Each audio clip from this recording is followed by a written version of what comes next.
আপনার যদি স্বপ্ন হয়ে থাকে কানাডায় পার্মানেন্ট রেসিডেন্সির, তাহলে সেক্ষেত্রে ভিডিওটা আপনার জন্য।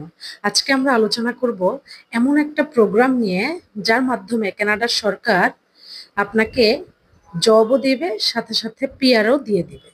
পিআর মানে হচ্ছে পার্মানেন্ট রেসিডেন্সি, অর্থাৎ আপনি ওখানকার স্থায়ী বাসিন্দা হিসেবে গণ্য হবেন এবং স্থায়ী বাসিন্দার যত সুবিধা আছে সবগুলো সুবিধাই আপনি ভোগ করতে পারবেন।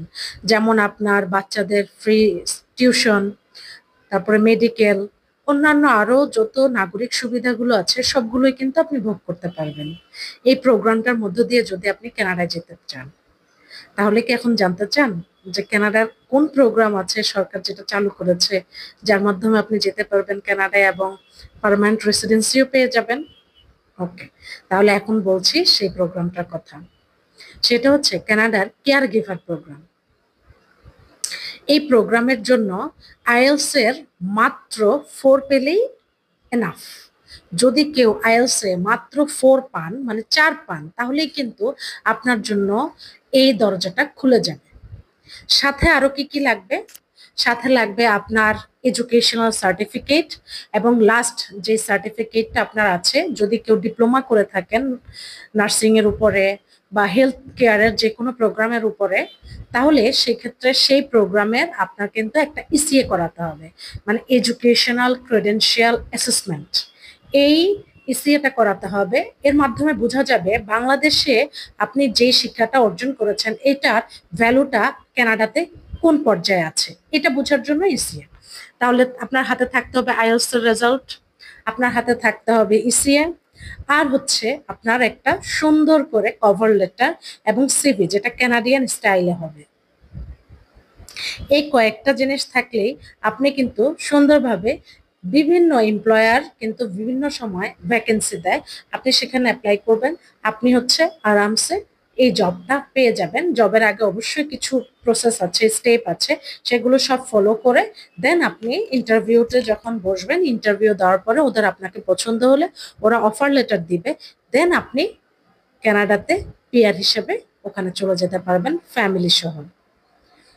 এটা শুনতে হ্যাঁ অনেকটা সহজ মনে হচ্ছে, বাট কিছুটা স্টেপ, তো সব তো আর যতটা মুখে সহজ বলা হয় ততটা তো সহজ হয় না। অনেক স্টেপ লাগে, তারপরে অনেকটা সময় লাগে, প্রসেসিং এর অনেক ব্যাপার আছে, অনেক খুঁটিনাটি ব্যাপার আছে, অনেক প্যাচ আছে এর মধ্যে। তারপরেও যতটা সহজ করে বলা যায় ততটাই সহজ করে আমি এখানে বলেছি আপনাদের জন্য। আরো যদি কোশ্চেন থাকে অবশ্যই কমেন্ট বক্সে আপনারা কোশ্চেন করবেন, আমি সেগুলো রিপ্লাই করে দিব।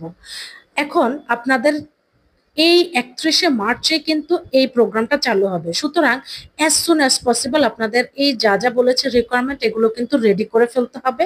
এরপরে আপনারা অ্যাপ্লাই করতে থাকবেন ইনশাল্লাহ।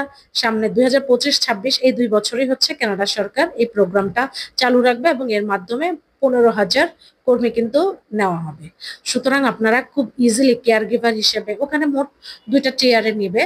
টিআর মানে হচ্ছে ওদের জবগুলোর ধাপ বা কোড বলে, যেটা এনওসি।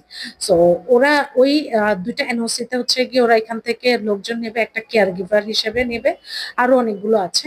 তো আপনারা যারা কিনা নার্সিং পেশায় যুক্ত আছেন তাদের জন্য কিন্তু একটা খুব বড় দরজা খুলে গেল, আপনারা খুব ইজিলি এখানে অ্যাপ্লাই করতে পারেন এবং আপনারা কিন্তু এখান থেকে টিকবেন আশা করা যায়।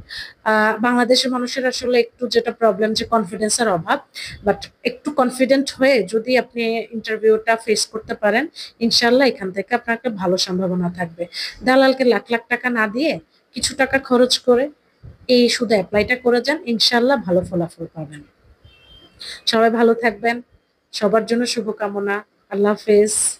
আর কোনো কোশ্চেন থাকলে অবশ্যই আমাদেরকে নিচে কোশ্চেন করবেন। আর এটা একটা সুবর্ণ সুযোগ, আমি বলবো এই সুযোগটা হাতছাড়া করবেন না প্লিজ।